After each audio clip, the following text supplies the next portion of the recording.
그 다음에 또 한 가지 질문. 열왕기하 5장 18절 한번 봅시다. 열왕기하 5장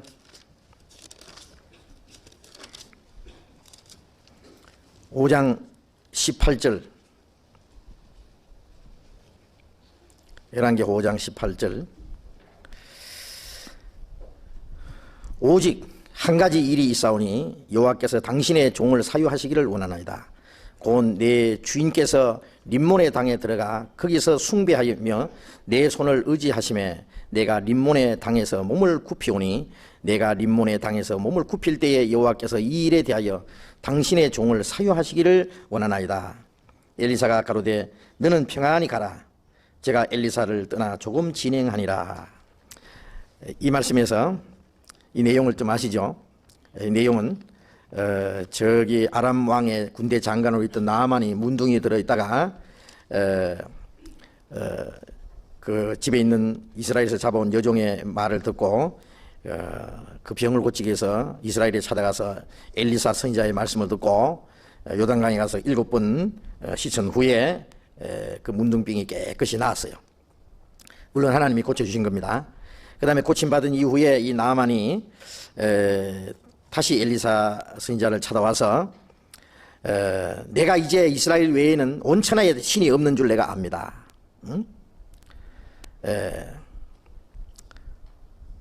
이제 이스라엘 하나님 외에는 다른 신이 없다는 것을 안다 그래요. 그러나 여기에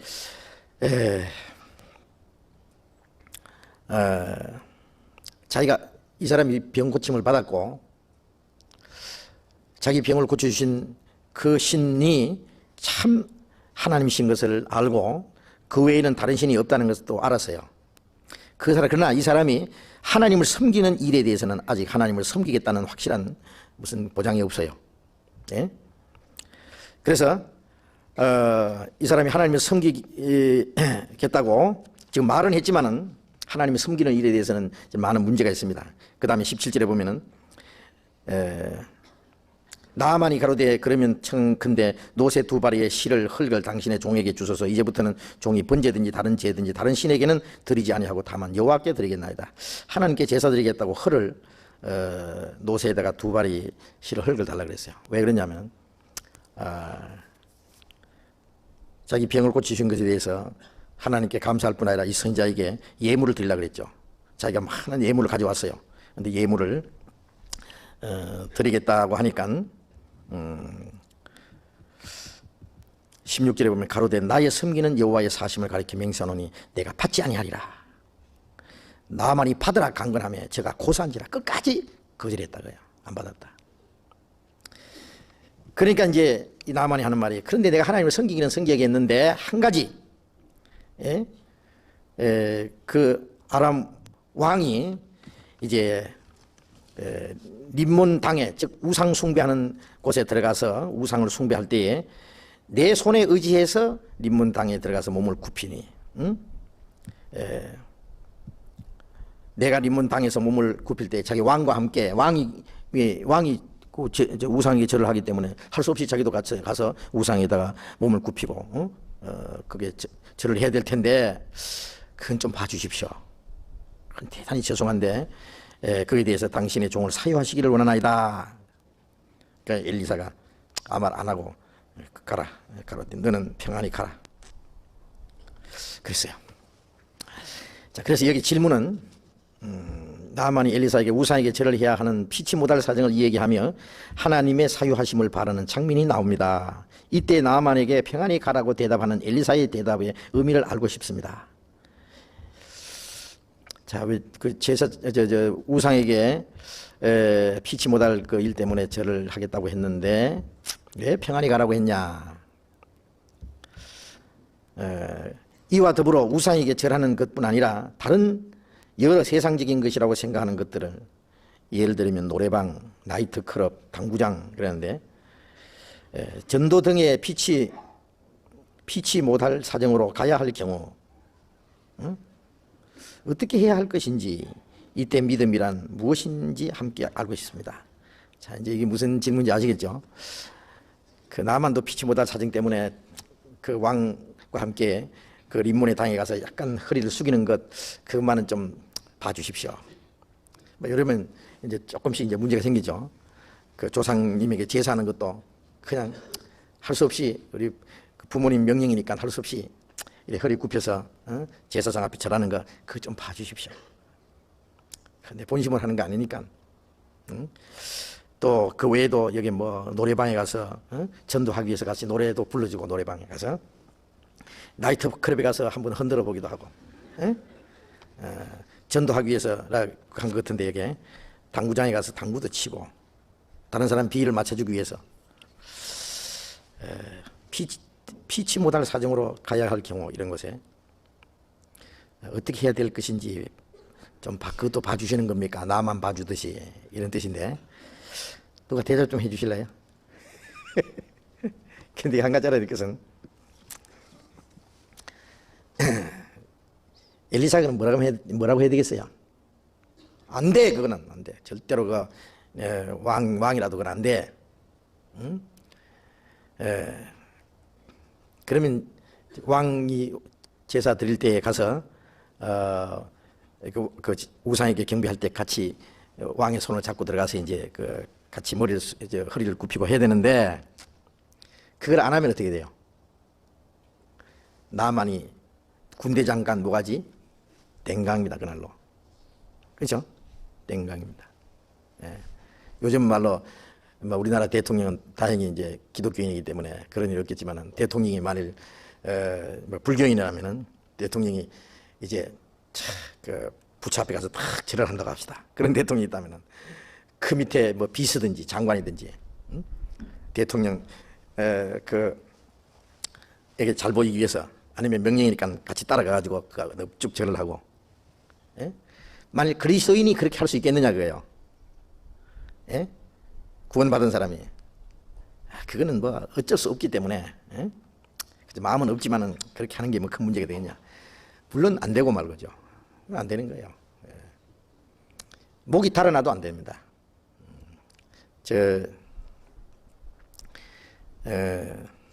폴리캅이라고 하는 그 감독이 있었대요, 옛날에. 로마에. 옛날에는요, 각 지역에 그 하나님의 말씀을 가르치고 지도하는 사람들이 있었는데, 사도들에게 배운 사람들이에요.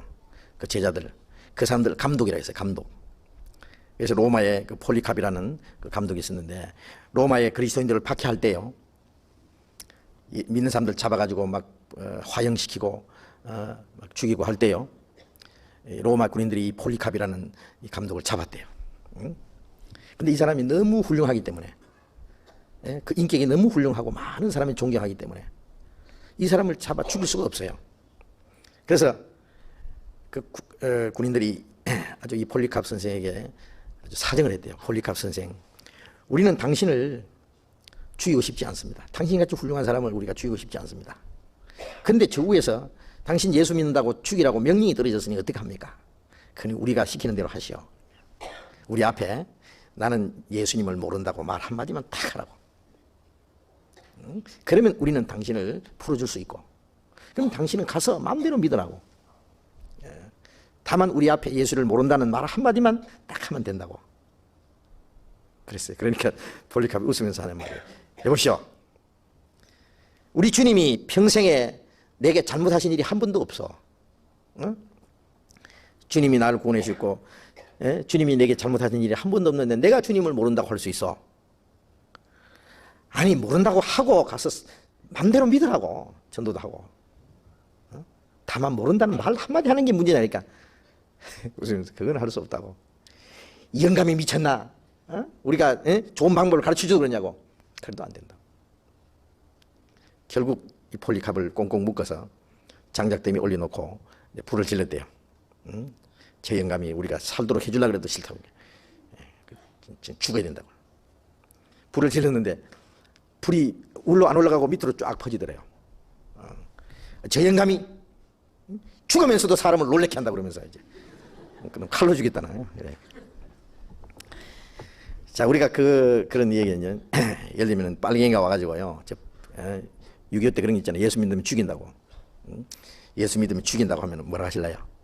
예? 모른다고 안 믿는다고 말 한마디만 하고 가서 믿으면 될 거 아니냐 그렇게 생각했지만은 그거는 그럴 수가 없죠. 베드로가 아직 구원을 받기 전이니까 예수님 모른다고 했지 비겁하게. 예? 예수님이 죽으시고 부활하신 후에 구원받은 후에는 그런 일이 그럴 수가 없어요. 예? 베드로가 거꾸로 십자가에 다 죽었잖아요. 우리는 말로 주님을 부인할 수 없어요. 절대. 죽어도. 그런데 여기에 나아만이는 왜 엘리사가 그냥 뒀느냐 하면은 이 사람은 그만한 믿음이 없는 사람이에요. 그 문둥병 나와서 자기를 고치시는 하나님을 섬기겠다고 그게 말은 했지만은 그러나 이 사람이 정말 자기 목을 내놓고라도 정말 군대 장관자리에서 쫓겨나면서라도 하나님만 섬기고자 하는 그런 믿음이 없다는 걸 엘리사가 알고 있어요. 그러니까 이 사람 말해봤자 소용없어요. 그저 병을 고쳐달라고 해서 그 멀리서 이스라엘의 하나님 선지자가 있다는 걸 알고 왔기 때문에 요단에 가서 7번 씻으라고 시킨 대로 했기 때문에 나았긴 나았지만은 이 사람은 아직 그만한 믿음이 없기 때문에 그냥 돌려보낸 거예요. 이 나만에게 하나님을 섬기는 것을 기대하지 않았어요. 만일 그 사람이 참으로 하나님께 감사하고 하나님을 섬기는 그 믿음이 있는 줄 알았다면 아마 이 나만이 가져온 예물을 받았을 겁니다. 알겠습니까? 예물을 받았을 거예요. 예물을 받지 않았다는 데는 문제가 있어요. 성경에 간사하게 베푼 음식을 먹지 마라 그런 말 있잖아요. 정당하지 않은 예물을 안 받는 거예요. 참으로 하나님을 섬기는 사람을 감사함으로 바치는 예물이라면 그것을 엘리사가 받아서 할 일이 있었어요. 왜? 엘리사에게는 많은 생도들이 있고 그것을 정말 하나님께 감사해서 바치는 예물이라면 받아가지고 그걸 귀하게 쓰면 돼요. 왜 끝까지 거절하고 안 받았느냐?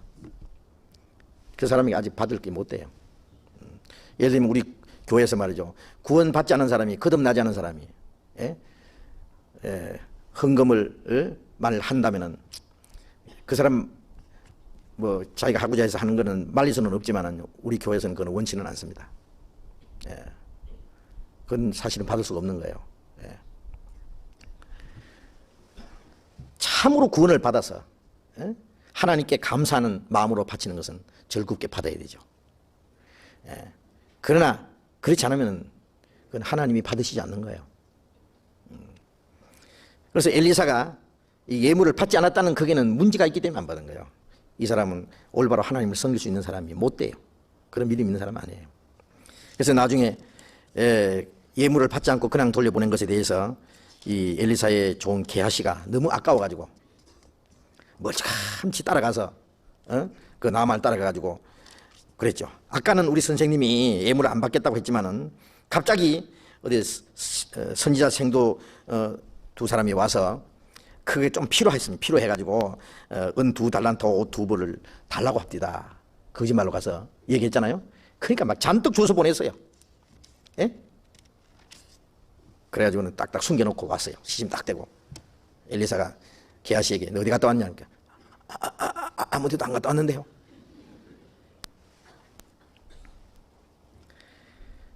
그 사람이 수레에서 내려 너를 맞을 때 네 심령이 감각되지 아니했느냐? 지금이 어찌 은을 받으며 옷을 받으며 감람원이나 포도원이나 양이나 소나 남종이나 여종을 받을 때냐? 지금이 그런 거 받을 때냐? 이 말씀은 받을 때가 아니다 그래요. 나만이한테 받을 수도 없고 그럴 때가 아니다 그래요. 그건 잘못됐다 그래요. 엘리사가 돌려보낸 걸 네가 중간에 받아? 나만의 문둥병이 네게 들어서 네 자손에게 미쳐 영원토록 치리라. 게하시가 그때부터 문둥병이 그냥 쫙 나만이 들었던 문둥병이 게하시에게 들었다고 그랬어요. 게하시가 저주받은 거예요. 자, 이걸 보면은요, 여기에 나만이 하나님께 참으로 예배할 수 있는 사람이 아니기 때문에 그냥 돌려보낸 거예요. 알겠습니까? 평안히 가라는 그 말이 자, 네가 원하는 대로 해도 좋다 그런 말이 아니에요. 네 믿음이 그것뿐이면 알아서 해라 그거예요. 잘 가 그거예요. 그래서 우리 신앙도요, 어떤 사람은 아무리 얘기해봤자요 안 되는 사람이 있어요. 하나님 외에 다른 걸 섬기도 안 되고 이런 나쁜 해도 안 된다는 거 아무리 얘기해봐야 그만한 믿음이 없는 사람은요 순종 안 해요. 하나님도 아세요. 그런 사람은 기대할 수 없어요. 먼저 구원받은 확실한 믿음이 있어야 되고, 확실히 구원을 받지 않았으면요 참으로 순종하고자 하는 마음은 없어요. 아무리 골백번 들어봐야 소용없어요. 그러니까 구원 받았다 해도 아무리 말씀을 배우고 해도요 말씀대로 순종하지 않는 사람은요 믿음이 있다고 하면서 행함이 없는 사람이라고 했잖아요. 그것은 영혼이 없는 몸이 죽은 것과 같다 그랬어요. 그럼 영혼이 없는 몸이 죽은 것 같이 행함이 없는 믿음은 자체가 죽은 것이라. 그 죽은 믿음 가지고 천국 가겠어요? 믿음이 있으면 생명이 있는 것인데 생명이 있으면 역사가 나타나요. 그러니까 구원받았다고 아무리 해도요 순종하는 생활이 나오지 않은 사람은 그 속에 생명이 없다는 증거예요. 그래서 우리는요 구원받았다고 간증은 잘해도요 정말 구원받은 사람 속에 하나님 말씀을 순종하고자 하는 간절한 마음, 순종하는 생활, 그 생활에 열매가 없으면요 그 천국에 아마 갈 만한 믿음은 못 될 거예요. 그러니까 구원받았다고 해도 구원 안 받은 사람들도 얼마나 있을지 아마 꽤 있을 거예요. 우리가 생각한 것보다도 훨씬 많이 있을 수도 있어요. 그런 게 생각하면 참 걱정이요, 걱정. 네? 그래서 구원을 받았으면은 금방 천사가 되지 못하고 금방 우리가 하나님에서 엄청난 일을 못해도 적어도 점점 우리의 마음과 생활이 변화되고 자라가야 됩니다. 조금씩 나아져 가야 돼요. 사람이 태어났으면 점점 달라지잖아요. 누워서 똥 싸고 오줌 싸고 하던 것이요 뭐 기어다니다가 뭐 그런마 하다가 조금씩 철이 들고 뭔가 달라져 가잖아요. 사람이 있으면은 사람으로 태어났으면은 육신이 자라고 인격이 형성되고 점점 달라지듯이 구원받은 이후에 말씀을 쭉 배우면은 하나님의 자녀로서 점점 온전하게 됩니다.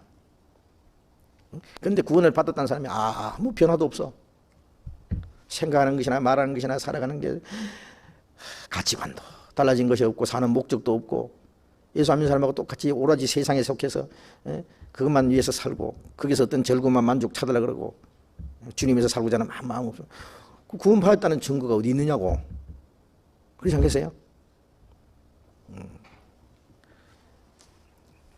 그 사람에게는 아무것도 하나님이 기대하지 않아요. 하나님 아시니까 마음대로 해. 마음대로 해. 할 테면 해. 그래서 우리 아까 말한 대로 우리가 피치 못할 사정에 의해서 뭐 우리가 그 그리스도인으로서 합당하지 않은 행동들을 해도 하나님이 봐주지 않겠나? 하나님 봐주지 않습니다. 그러니까 성경적으로 잘못된 것은 하지 말아야 돼요. 어떤 예를 들면 뭐 큰 문제가 생기더라도요. 물론 그게 지혜가 필요하지만은요. 우리가 하나님 말씀에 합당하지 않은 생활을 하면서 이 세상에서 뭐 오래 살아서 뭐 하게요. 그러니까 우리가 하나님을 섬기는 일에 우리가 죄되는 것은 하지 말아야 됩니다. 하나님 말씀에 비춰서 합당치 않은 것은.